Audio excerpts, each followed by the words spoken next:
My wife told everyone I was a failure who couldn't provide. She laughed at me at family dinner until her phone buzzed. The room went silent. What they saw on that screen destroyed the story she'd been telling about me for 8 years. She never saw it coming. Neither did I, until I made sure it would. My name is Clayton Merritt. I'm 46 years old. I work in agricultural logistics. Or I did, before the company I built in silence became worth more than anything I ever said out loud. I spent the better part of 2 decades optimizing grain elevator systems across the Midwest, managing crop flow schedules for regional co-ops, solving the kind of slow-moving operational disasters that don't make headlines but cost farmers real money. It wasn't glamorous. I wore steel-toe boots to most of my meetings. My hands knew the inside of a grain auger better than they knew a boardroom handshake. But I provided. I always provided. I married Ella in our late 20s. She was sharp, organized, the kind of woman who could walk into a room and immediately understand its social architecture. I admired that about her. We had Holden when I was 26. She was 23. Our son who grew up watching both of us work hard and pull in the same direction. At least, that's what I believed for a long time. Looking back, there were signs I chose to read generously. The way Ella would introduce me at her work events. Clayton's in agriculture. It's complicated to explain. The way she'd redirect conversations when someone asked what my company did. Small things. I told myself it was just her personality. She liked being the talker. I was the quiet one. That worked for us. Or it seemed to. The real shift started 8 years ago, when my mother Norma had a minor stroke. She was 63, lived alone outside of Ames, Iowa, and the doctors were clear. She needed consistent supervision and physical therapy 3 times a week for at least 6 months. My sister had moved to Oregon years back and had her own family. There was no one else. I didn't hesitate. I told my supervisor at Hargrave Distribution that I needed to reduce my schedule. He was decent about it. Moved me to a part-time field inspector role. The pay dropped from $79,000 to $51,000. I drove to my mother's house every Monday, Wednesday, and Friday morning. I helped her grip a pencil again. I sat with her through the frustration of an arm that wouldn't respond the way she needed it to. I paid the $380 gap in her medication coverage every month without telling anyone. When I told Ella about the pay cut, she went quiet in a way that had nothing to do with concern for my mother. It was the quiet of someone doing math. "How long?" she asked.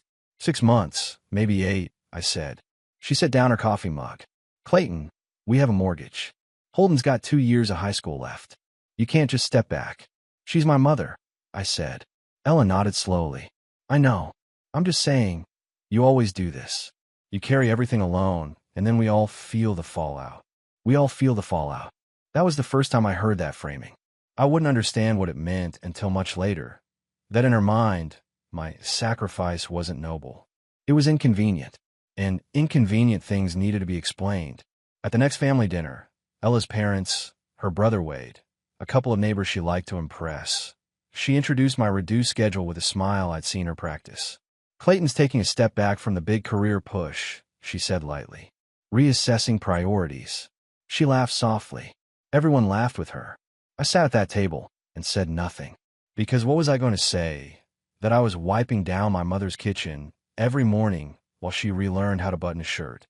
That felt like something private. Sacred, even. I didn't know then that silence had a cost. That every time I let Ella narrate my life unchallenged, she was building a version of me that I'd eventually have to dismantle in front of 20 people. At a dinner table, on a night when her phone buzzed at exactly the wrong moment, and the whole room went still. That night was still years away. But it started here, at a kitchen table in Ames, with my mother's hand in mine and a story already being told about me without my permission. I just hadn't started writing my own version yet. The first time Ella described me as flexible to someone's face, I almost laughed. We were standing in the driveway of her parents' house in Cedar Rapids. Her father, Gerald, grilling something on a back patio. Her mother, Patricia, arranging a cheese board with the concentration of a surgeon. Wade had just pulled in with his girlfriend, and when he asked what I'd been up to lately, Ella stepped in before I could open my mouth. "Clayton's being flexible right now," she said brightly. "Figuring out what the next chapter looks like." Wade nodded like that explained everything. It explained nothing. I was working field inspections, driving to grain elevators across 4 counties, auditing storage systems, filing compliance reports. It wasn't glamorous, but it was skilled work. I knew these facilities, knew which operators cut corners on aeration, which co-ops ran their temperature sensors 6 months past calibration. That knowledge had value. It just didn't have a title that impressed anyone at a dinner party. What bothered me wasn't Wade's nod. It was that Ella had the explanation ready before I did. That became a pattern over the following months. At her company Christmas party, he's in a transitional phase. Agriculture is funny like that. Lots of seasonal rhythms. At our neighbor's backyard barbecue, Clayton does his best work when nobody's watching. Kind of a behind-the-scenes guy. Always delivered with a warm smile. Always just slightly off. Always close enough to the truth that I couldn't point to a single lie. I brought it up once about 4 months in. We were doing dishes after one of her dinner parties, and I said, fairly calmly I thought, "You don't have to explain me to people." Ella dried her hands on a dish towel and looked at me with an expression I'd come to think of as her management face. "I'm not explaining you," she said. "I'm just filling in the gaps. You never say anything about yourself, Clayton. Someone has to." "I'm standing right there," I said. "And you're completely silent," she replied. "What do you want me to do? Just let it get awkward?" That was the first time I realized she didn't see it as a problem. She saw it as a service she was providing. What she didn't know, what I hadn't told her yet, was that those late nights after I got home from my mother's house weren't me sitting around. Norma's rehab had given me a specific kind of insomnia, the mind that won't stop running inventory. So I ran inventory on something useful. I've been watching grain elevator operators for 3 years, and what I kept seeing was the same systemic failure. Preventive maintenance schedules that existed only on paper, cost overruns that nobody upstream ever connected to equipment downtime, inefficiencies that a first-year engineer could identify if anyone bothered to look. So I built a tracking model, then a better one. Then I started writing operational auditing protocols that could be adapted across facilities without requiring an on-site engineer full-time. I wasn't thinking about a business yet. I was thinking about the problem. That's how it always starts. Or at least that's how it started for me. Ella walked past my laptop one night, glanced at the screen. "You're still working on that spreadsheet thing?" "It's a maintenance scheduling framework," I said. She made a sound that wasn't quite a laugh and wasn't quite dismissal, but lived somewhere between the two. "Clayton, you need a real plan, not a spreadsheet project." I didn't argue. I didn't explain. I just saved my work and closed the laptop. 2 weeks later, I drove out to the Granger Co-op facility near Ankeny, a client from my field inspection days, and show their operations manager what I'd built. He looked at it for 20 minutes without saying a word. Then he asked if he could share it with their district director. I said sure. That was the beginning, but I didn't know it yet. What I knew was this. At every family dinner that fall, something in Ella's performance was sharpening. The jokes about my flexible schedule developed a slight edge. At Thanksgiving, Wade, Ella's parents, a couple she'd been cultivating from her office, she said something that stuck with me longer than it should have. Someone asked if I had any big projects coming up. Before I could speak, Ella tilted her head and said, with a smile so polished it almost looked natural, "Clayton's happiest when the expectations are low. Aren't you, honey?" The table laughed. I smiled. Inside, something went very quiet and very deliberate. That night, after everyone left and Ella was upstairs, I sat at the kitchen table and stared at the wall for a long time. I thought about my Uncle Lester, who'd sold his agricultural equipment business for just over $3 million back when I was in my 20s. He told me once, "Boy, never build something on land someone else controls." I hadn't understood it then. I was beginning to understand it now. I opened my laptop, pulled up the framework, added 3 new data fields I've been thinking about for a week, saved it under a new folder name, Meridian Grain Solutions, internal. Not a business. Not yet. Just a name. But names have weight. I was starting to feel mine again. The offer came on a Thursday in March, 3 years after my mother's stroke.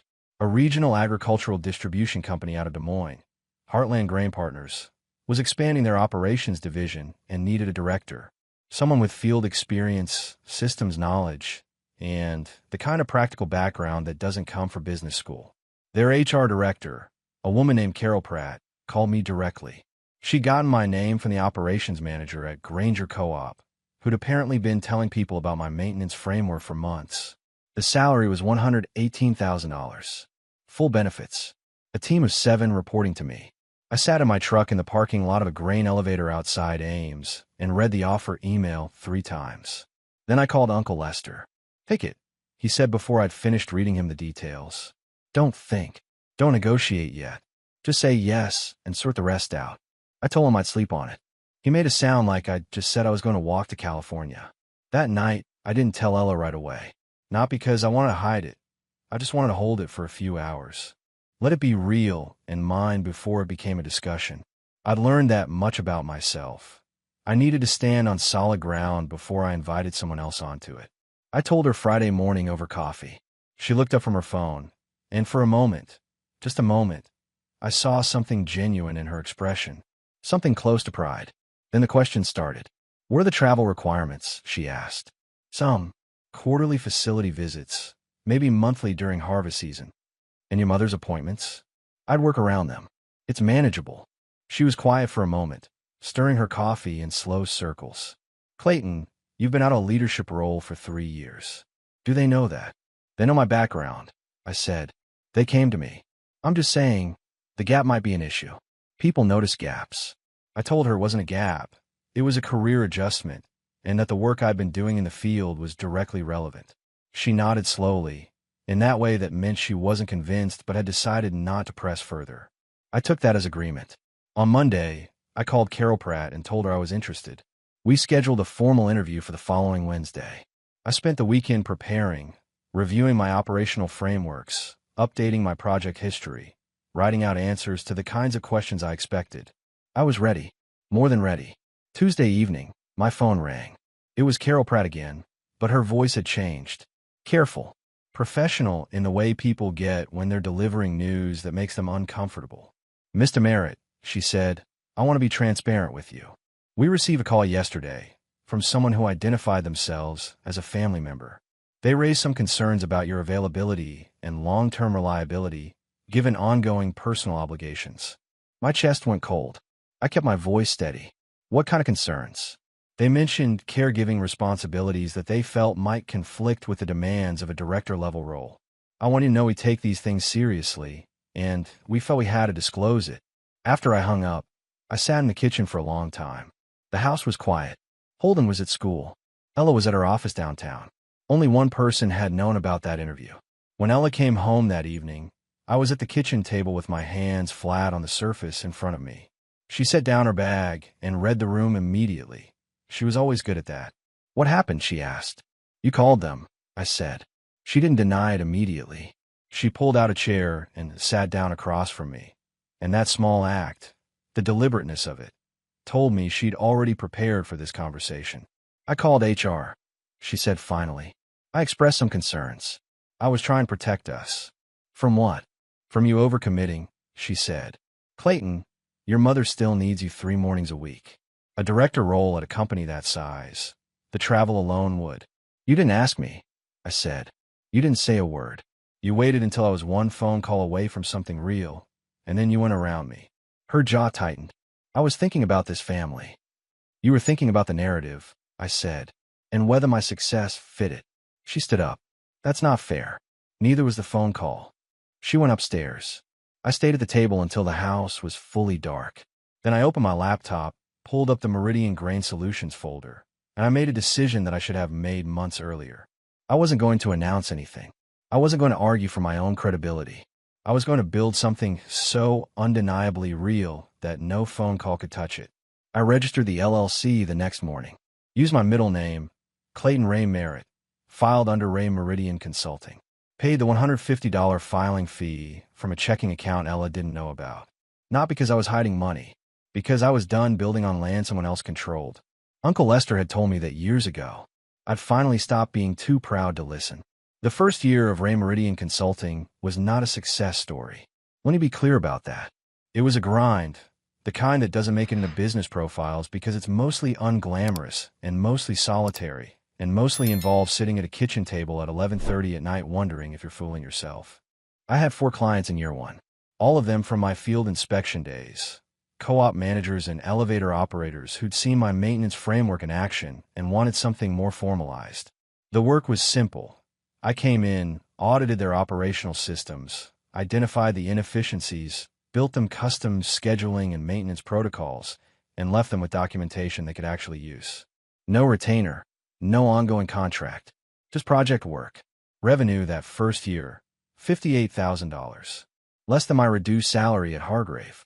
Not impressive, but every dollar of it was mine. Built in hours no one else saw. Answerable to no one but the clients who'd called me directly. My mother Norma noticed something during those months. We were sitting on her back porch one October morning after her therapy session. She was doing well by then, left arm nearly back to full strength, and she looked at me over her coffee mug and said, "You're quieter than you used to be. But it's a different kind of quiet. Good different or bad different?" I asked. She considered that. The kind that means you're thinking instead of shrinking. I didn't tell her about the company. Not yet. Not because I didn't trust her. There was no one on earth I trusted more. But because I'd learned something from the Heartland situation. The moment a thing becomes speakable, it becomes vulnerable. I needed it to be strong enough to survive daylight before I let it out into the open. At home, Ella's commentary continued its steady evolution.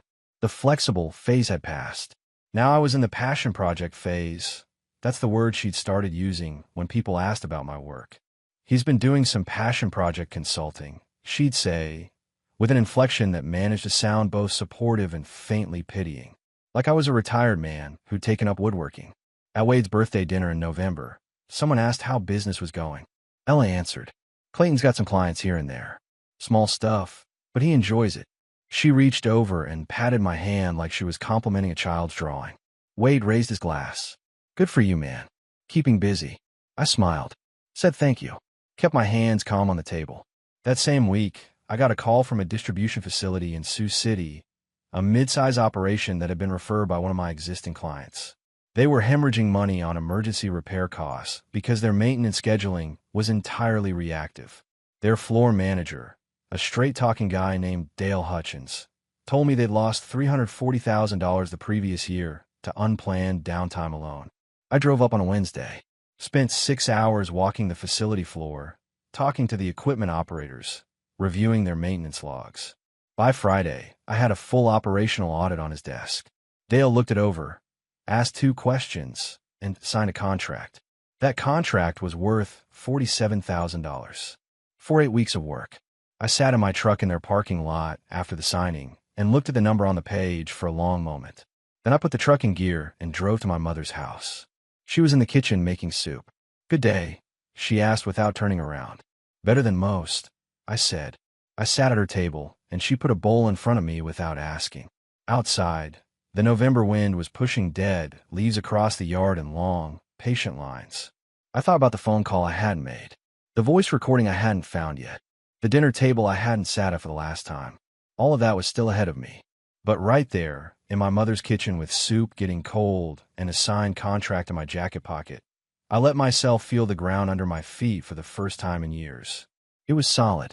I'd built it myself, and it wasn't going anywhere. By the 3rd year of Ray Meridian Consulting, I had clients in 6 states.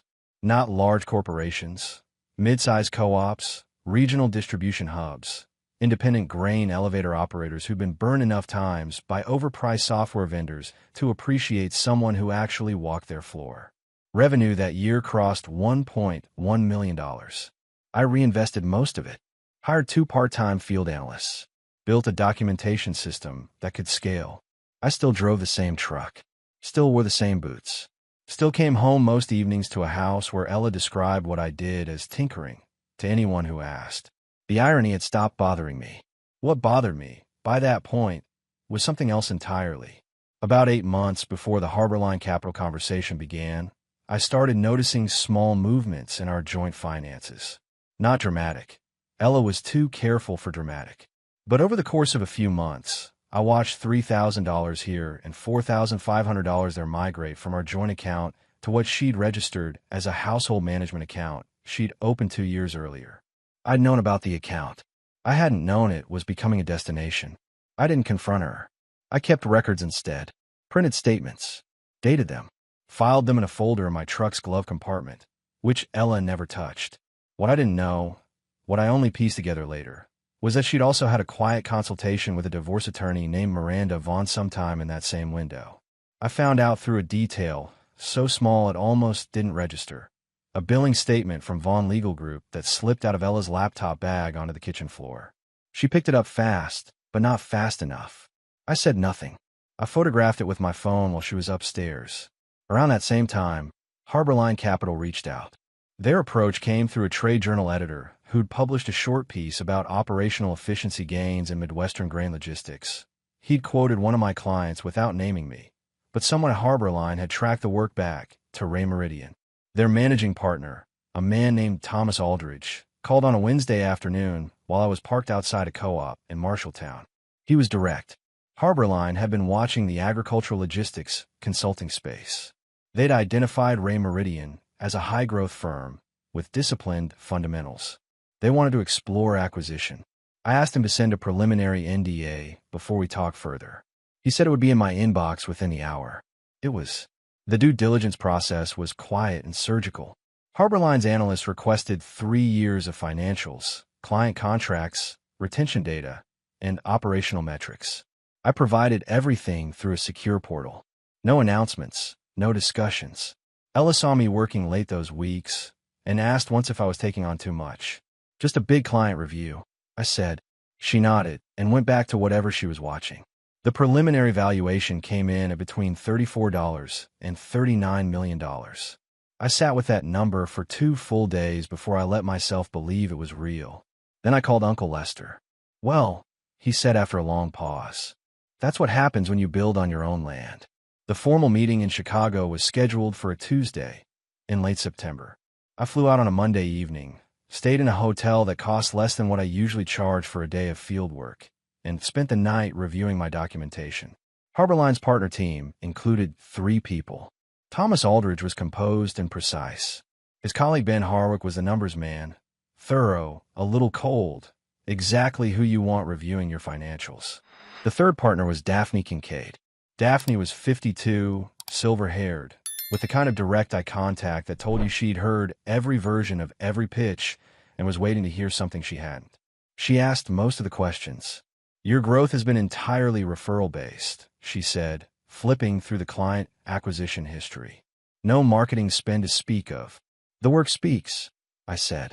That's a fragile model for some operators, she replied. Not when the referrals come from floor managers, I said. They don't recommend people to protect relationships.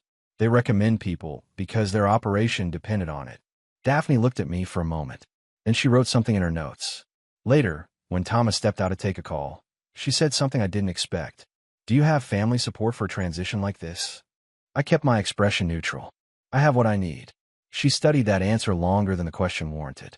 Then she said, quietly, my first husband told everyone at parties that I ran a small catering side business. I was clearing $2.3 million annually by the time we divorced. She closed her notebook. Just making conversation. She wasn't making conversation. She was telling me she already knew the shape of my situation without my having said a word. The closing date was set for October 19th. Ella's annual fall dinner was October 19th. I noticed the coincidence when I put it in my calendar. I left it there. The week before the closing, I drove to my mother's house on a Wednesday evening. Not her therapy day, just because I needed to sit somewhere that felt honest. Norma was in her living room with a book she wasn't reading. She set it down when I came in and looked at me the way she always did when she could tell I was carrying something too heavy to mention, casually. Sit down, she said. I sat. We talked about ordinary things for 20 minutes. Her neighbor's new dog, a roof repair she was putting off, whether Holden had called recently. Then she refilled my coffee without asking and said, now tell me what's actually going on. I looked at the cup in my hands. I may be selling the company. She didn't react the way most people would. She just nodded once, slowly, like I'd confirmed something she'd already suspected. How much? Close to $38 million. The number sat in the room between us for a long moment. Outside, a car passed on the quiet street. The refrigerator hummed. Does Ella know? She asked. No. She was quiet for a moment. Are you going to tell her before it's public? I've been asking myself that question for 2 weeks. No, I said. Norma set down her own cup. She didn't lecture me. She didn't ask me to reconsider. She just said, make sure you're doing this because it's right. Not because you want to watch her face. The honesty of it landed square in my chest. I thought about it. I said, I'm doing it because the last time I announced something real, she made a phone call. I won't give her that chance again. My mother nodded slowly. Then be clean about it. No drama. Just truth. I stayed for another hour. When I left, she walked me to the door and held my arm for a moment before letting go. You build something real, Clayton. Whatever happens at that dinner table, nobody can unbuild it. I drove home through the dark and silence. 2 days before the closing, I was washing dishes after dinner when I heard it. A sound from the hallway. Ella's voice, low and rehearsed. I turned off the water and stood still. Through the half-open bedroom door, she was facing the full-length mirror on the closet door, speaking quietly to her own reflection. The words were careful, measured. The tone was the one she used at dinner parties when she wanted to sound thoughtful rather than cutting. I heard the phrase clearly, he's never really been built to provide. And that's okay. Not everyone is. She was practicing it, word by word, testing the rhythm of it in her mouth, like a speech she intended to deliver. I stood in the hallway for 10 seconds. Then I walked back to the kitchen, dried my hands on a dish towel, and sat down at the table. She came downstairs 20 minutes later, cheerful and composed, asking if I wanted anything from the store tomorrow.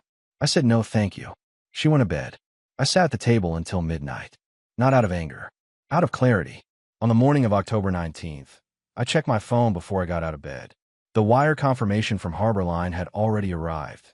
The closing had processed at 6 a.m. Eastern. $38 million, minus fees and retained equity, in a business account registered under my name. Downstairs, Ella was already moving through the kitchen with the energy she always brought to her dinner preparations. She had a guest list of 22. She'd ironed the tablecloth the night before. She'd ordered 2 bottles of wine. She couldn't actually afford to impress people who probably wouldn't notice. She looked up when I came downstairs and said, "Don't forget, everyone's here at 6. Dress like you care." I poured myself coffee. "I'll be there," I said. She didn't hear anything in my voice. She was already back to her list. That evening, her phone would buzz, and the version of me she'd been rehearsing in the mirror would stop being the one anyone believed. I arrived home at 5:44 p.m. with a briefcase that held closing documents and a wire confirmation I hadn't shown anyone. The house smelled like roasted garlic, and something Ella had spent the afternoon preparing specifically because it photographed well on her social media. She hosted the way other people performed, every detail calibrated for effect. She didn't look up when I came in. "You're late," she said from the kitchen. "Wade's already here." I set my keys on the console table and moved through the house. Wade was in the living room with his girlfriend Amber, holding a drink and talking about a property he was looking at. He nodded at me. I nodded back. We had the kind of relationship that ran entirely on surface pleasantries, which suited both of us fine. By 6 o'clock, 22 people were seated around the extended table. Ella's parents at one end, her co-workers and neighbors filling the middle, Holden across from me looking like he'd rather be anywhere else. He was home from college for the weekend. Ella had timed the dinner around his visit without asking him if that worked. The first half hour was the usual noise. Real estate prices, someone's new car, a college football game. I sat and ate and said little. That wasn't unusual. Nobody expected me to be the loudest voice in the room. Then the conversation shifted the way it always did at these dinners. Toward money, toward ambition, toward the unspoken rankings that Ella's social circle maintained like a religion. Wade leaned back in his chair and looked at me with that grin he'd been perfecting for 8 years. "So Clayton, still doing the AG consulting thing? Any big clients lately?" Before I could answer, Ella set down her fork. "He's got a few small accounts," she said smoothly. "It keeps him productive." She smiled in my direction. Not at me, exactly. More at the space where a more impressive version of me was supposed to be standing. Clayton's always been better with the hands-on work than the big-picture stuff. Holden shifted in his seat. I caught the movement, but didn't look at him directly. Ella's father, Gerald, cleared his throat. "Work is work," he said, in the mild tone he used when he wanted to soften something without actually contradicting his daughter. Ella reached for her wine glass. "Of course. I just think, and I've always said this, that a man who's content doing small-scale work his whole life is a man who stopped growing somewhere along the way." She looked around the table with an expression of warm reasonableness, the way she always looked when she said something she'd been building toward all evening. "If you had actually done something with your life, Clayton, I wouldn't spend half my time explaining you to people. He's just not built for the bigger stage, you know?" The laugh that followed was small and social, the kind that isn't really laughter, just the sound a room makes when it doesn't know what else to do. And then, 3 seconds later, her phone buzzed against the tablecloth. She glanced at it reflexively, frowned, picked it up. I watched her read it. I watched the color shift in her face, not dramatically, but the way a window fogs when the temperature changes outside. Her lips parted slightly. Wade's phone buzzed next, then Gerald's, then one of her co-workers near the far end of the table. Wade turned his screen toward his girlfriend. His eyebrows went up. "What is it?" Amber asked. Wade didn't answer immediately. He looked at me instead. His expression was something I'd never seen from him before. Not the grin, not the easy condescension. Something closer to reassessment. He turned his phone outward so the people nearest him could see the headline. Regional Agriculture Business Journal. Ray Meridian Consulting acquired by Harborline Capital. Preliminary valuation, $38 million. The photograph was small but clear. Me, in the navy jacket I'd worn to the Chicago meeting. The Harborline offices behind me. The room didn't erupt. It went still, the kind of still that has weight. Ella was looking at her phone like it had said something in a language she didn't recognize. "This is you," she said quietly. Not a question. "Yes," I said. "You didn't. You never told me this was. You never asked what I was building," I said. My voice was level. No heat in it. Just fact. Holden had his own phone out now, reading. His eyes moved to me slowly. "Dad," he said, "it says 38 million. "That's correct," I said. I reached down and picked up the briefcase I'd set beside my chair when I sat down. The sound of the clasps opening was small in the silence. I placed a thin folder on the table in front of Ella. She stared at it. "What is that?" "Documentation," I said. "Start with the top page." She didn't touch it immediately, but Wade leaned forward and read the visible header upside down.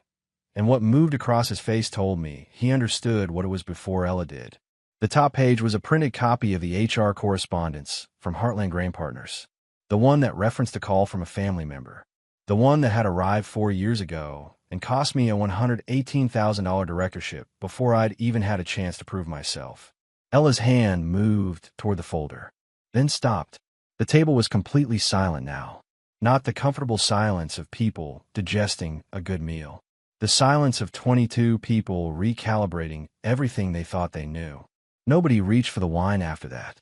I noticed it because the bottle was sitting in the middle of the table and not one person touched it for the next 20 minutes. Small detail. But in a room that had gone that still, small details were the only things moving. Ella's hand was still resting near the folder, but not on it. Like she was deciding whether opening it would make things better or worse. I watched her calculate. Wade broke the silence first. "That's an HR letter," he said flatly. "From a job offer." "It is," I said. "What job offer?" Gerald asked, with the careful tone of a man who suspected the answer was going to change something permanent. Ella straightened in her chair. "I need everyone to understand the context." "Read the letter, Ella," I said quietly. She looked at me. Something passed between us. Not anger, not the performative hurt she sometimes deployed in arguments. Just the recognition that this was no longer a room she controlled. She picked up the top page and read it. I watched her eyes move across the lines. When she finished, she set it down. "That was 4 years ago," she said. "I was trying to protect." "You were trying to protect the story," I said. "The one where I was the background, and you were the one holding things together. A $118,000 director role didn't fit that story." Wade leaned back in his chair and ran a hand through his hair. He looked at his sister with an expression I hadn't seen from him before. Not protective, not complicit. Something approaching honest. "Mel," he said, using the nickname he only used when he was serious. "Did you actually call them?" Ella didn't answer Wade directly. She looked at me. "You kept that letter for 4 years. "I kept a copy," I said. "I also kept the voicemail transcript they forwarded to HR. The one where you described my caregiving responsibilities as a long-term reliability concern." I reached into the folder and placed the second page in front of her. "Your exact phrasing was a history of prioritizing personal obligations over professional commitments. You said that about a man who was helping his mother relearn how to hold a fork." The table was very quiet. Ella's mother Patricia pressed her lips together, but said nothing. Gerald stared at his plate. Holden spoke from across the table. His voice was quiet but steady, steadier than I expected. You told me for years that Dad wasn't driven, he said. That he was happy being small. He looked at his mother directly. You told me that. Holden, Ella started. I believed you, he said. He looked down his phone, then back up at me. I'm sorry, Dad. I should have asked questions instead of just accepting it. It landed squarely. I met his eyes. You were working with what you had, I said. That's not on you. Ella pushed back her chair and stood. This is not what this dinner was supposed to be. I know, I said, but it's what it is. She walked to the kitchen. Not dramatically, just away. I let her go. Around the table, the guests exchanged looks that ranged from uncomfortable to openly stunned. One of her co-workers near the far end quietly showed his wife something on his phone. Another article, probably. The regional business journal had linked the story to 3 trade platforms. By now it had been shared a dozen times.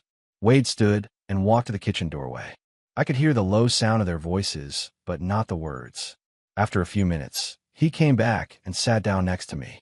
He didn't say anything immediately, just sat there with his elbows on the table and looked at the center of the room.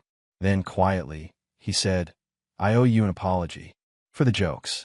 For the keeping busy comments. All of it. I know, I said. I was following her lead, he said. That's not an excuse. I'm just saying it out loud. I nodded. Saying it out loud is a start. Holden came around the table and sat in the empty chair beside me. He didn't say anything. He just sat there, close enough that his shoulder was near mine. That meant more than any speech could have. The guests began drifting out around 9. Some said brief, careful things to me on their way out. Congratulations, mostly delivered with the slightly stunned quality of people who weren't sure what they were congratulating exactly. One of Ella's co-workers, a man named Phil Garrett who'd made one too many flexible schedule jokes over the years, shook my hand and held it a beat longer than necessary. He didn't say anything. He didn't need to. After the last car left, I went back inside. Ella was at the kitchen table, the folder open in front of her. She'd read all of it. I could tell by the order the pages were in, rearranged, not as I placed them. She looked up when I came in. Her face was tired in a way I hadn't seen before. Not performing anything. Just tired. How long? She asked. 3 years building it, I said. 8 months with Harbor Line. She nodded slowly. And you never said a word. I said plenty of words over the years, I replied. You edited them. She was quiet for a long time. The kitchen clock ticked. Outside, a neighbor's dog barked once and then stopped. Finally, she said, I didn't think you had it in you. That sounds terrible, but it's true. I know, I said. What happens now? She asked. I pulled out the chair across from her and sat down. That depends entirely on whether you want to be honest, I said. Not managed. Not curated. Honest. She looked at the folder. Then at me. I don't know if I know how to do that. Then that's where we start, I said. The divorce filing arrived 9 days after the dinner. Not from Ella directly, from Miranda Vaughn's office, delivered by certified mail on a Tuesday morning while I was reviewing Harbor Line's integration timeline at my kitchen table. The envelope was cream-colored and professional. I set it beside my coffee and opened it without hurry. Miranda Vaughn had a reputation in Cedar Rapids for aggressive asset discovery. She was thorough, methodical, and known for finding financial structures that other attorneys missed. Ella had chosen well, tactically speaking. What Miranda hadn't anticipated was Karen Wells, my own attorney, whom I'd retained 6 months earlier through a referral from a business contact in Des Moines. Karen was 61 years old, had practiced business and family law for 35 years, and had the specific quality of someone who had seen every variation of every financial maneuver and stopped being surprised by any of them sometime around 2003. When I walked in her office with the divorce filing and my full documentation, the LLC registration history, the Heartland Grain Partner correspondence, the printed bank statements showing Ella's transferred funds, Karen reviewed everything for 40 minutes without speaking. Then she looked up. The Ray Meridian LLC registration predates your most recent joint tax filing that shows consulting revenue by 16 months, she said. I know, I said. Miranda Vaughn is going to argue commingling. That the business grew during the marriage using shared resources. The operating account was separate from day one, I said. Opened the same week as the registration. Karen nodded slowly. Then she's going to argue that your reduced income during the caregiving years constituted a marital contribution that entitles Ella to a larger share of the acquired assets. I paid my mother's medication gap out of a personal account that predated the marriage, I said. Every month for 4 years. I have the records. Karen looked at me over her reading glasses. You've been documenting this for a while. Since the Heartland phone call, I said. She set down her pen. Then here's what happens next. We file a response that establishes the LLC as a pre-revenue separate asset, document the independent operating account, and present the HR correspondence as evidence of interference with a marital economic opportunity. She paused. That last piece is significant. Courts take a dim view of spouses who sabotage employment prospects. Miranda Vaughn's discovery requests arrived 3 weeks later. They were extensive. 7 years of financial records, client contracts, correspondence with Harborline. We provided everything Karen had cleared. The requests that reached into the LLC's premarital registration period came back with a clean legal boundary drawn around them. 2 months into the process, Miranda filed a motion to compel additional financial disclosures. Karen filed a counter-motion citing the Heartland correspondence and the documented fund transfers Ella had made in the weeks before the dinner. The judge reviewed both. The counter-motion was granted. The following week, Ella's attorney requested a settlement conference. I sat across from Ella in a conference room on the 4th floor of a downtown office building.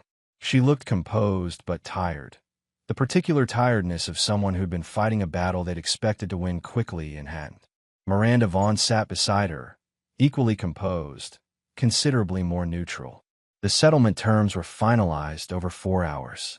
Ella received the house, which I'd already valued and set aside in the asset calculations. She received half of the joint savings, including the funds she'd transferred preemptively, which the court had flagged and returned to the joint pool.